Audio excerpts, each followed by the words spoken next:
मनीष, तुमने ऑफिस में टिफिन नहीं खाया क्या? नहीं यार, मन नहीं था। मनीष, मैं सुबह उठ के घर का सारा काम करती हूँ, तुम्हारे लिए नाश्ता बनाती हूँ, फिर टिफिन पैक करती हूँ। मैं तुम्हारे लिए इतनी मेहनत करती हूँ और तुम मेरे हाथ का बना हुआ खाना नहीं खा सकते। देखो यार, मुझे ना तुम्हारे हाथ का खाना पसंद ही नहीं और ना ही तुम्हारे हाथ में कोई टेस्ट आता है, इसीलिए मुझे मजबूरन टिफिन होने के बाद भी ना खाना बाहर से खाना पड़ता है। अरे पर जब पहले मम्मी जी थी तब तो कोई प्रॉब्लम नहीं थी, तब तो तुम सारा टिफिन खा जाते थे। मम्मी खाना टेस्टी बना दी थी ना, उनके खाने में स्वाद आता था, और तुम्हारा खाना बिल्कुल टेस्टलेस, मुझे नहीं खाना। मनीष, अगर तुम्हें मेरे हाथ का खाना पसंद नहीं तो बताओ ना मुझे उसमें क्या कमी है। मैं ऑनलाइन वीडियो देखकर तुम्हारे लिए खाना बनाना सीखूंगी और अच्छा खाना बनाऊंगी। पर मेरे खाने के ऐसे इंसल्ट मत करो प्लीज़, मुझे अच्छा नहीं लगता है। अरे यार, ये फालतू में तुम्हें मेहनत करने की कोई ज़रूरत नहीं है। तुम्हारा खाना टेस्टलेस था और टेस्टलेस ही रहेगा, और मुझे ना तुम्हारा हाथ का खाना खाना ही नहीं है। आई बात समझ में?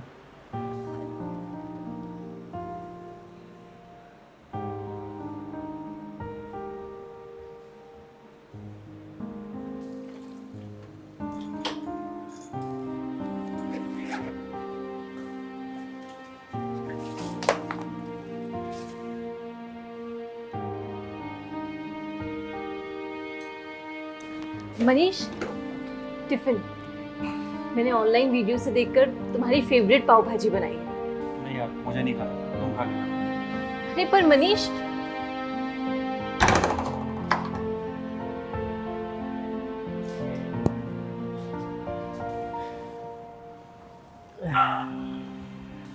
तो पापा, आने में तो कोई दिक्कत नहीं हुई आपको?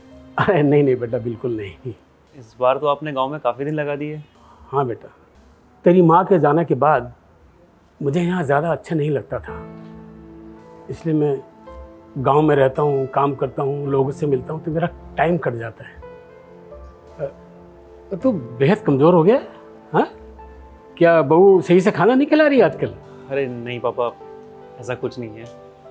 हाँ, वैसे भी बाहर का खाना खाने से इंसान कमज़ोर हो ही जाता है। क्या मतलब पापा? मैंने सुना है कि तुझे घर का खाना बिल्कुल पसंद नहीं आता। अच्छा, तो आप नेहा की शिकायतें लेकर आए हैं? अरे नहीं नहीं बेटा, उसने तो मुझे कुछ नहीं कहा। वो तो वैसे ही, मैंने उसे उस दिन फ़ोन किया हालचाल जानने के लिए, तो वो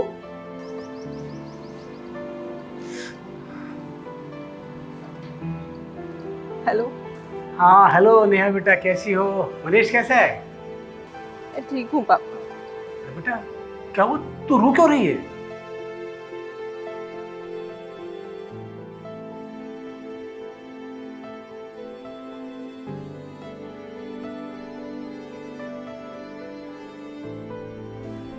पापा मैं क्या करूं, वो बिल्कुल अच्छा खाना नहीं बनाती, एकदम टेस्टलेस खाना बनाती है वो। और पापा, आपको याद है मम्मी कितना अच्छा खाना बनाती थी कि उंगलियां चाटते रह जाओ। अच्छा, तो तुझे क्या लगता था कि तेरी माँ एकदम परफेक्ट थी?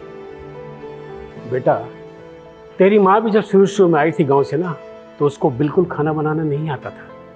कभी खाने में नमक ज़्यादा होता था और कभी बिल्कुल कम। पापा, ये सब मैनेज कैसे करते थे?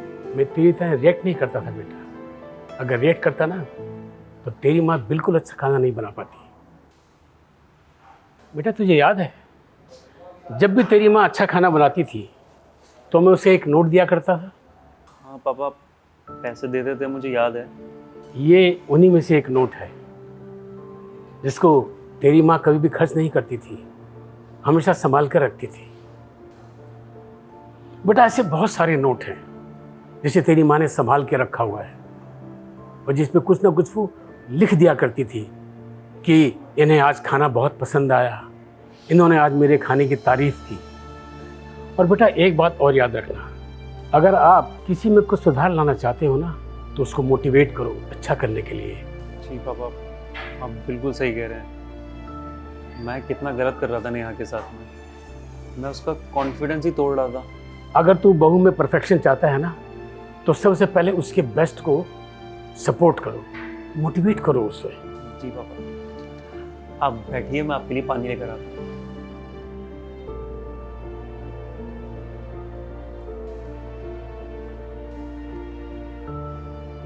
खाना तुमने बनाया? बिरयानी देखने में तो बहुत टेस्टी लग रही है। चलो ना साथ खाते हैं। मुझे भूख नहीं, तुम्हारे लिए बनाया, अगर मन है तो खा लो।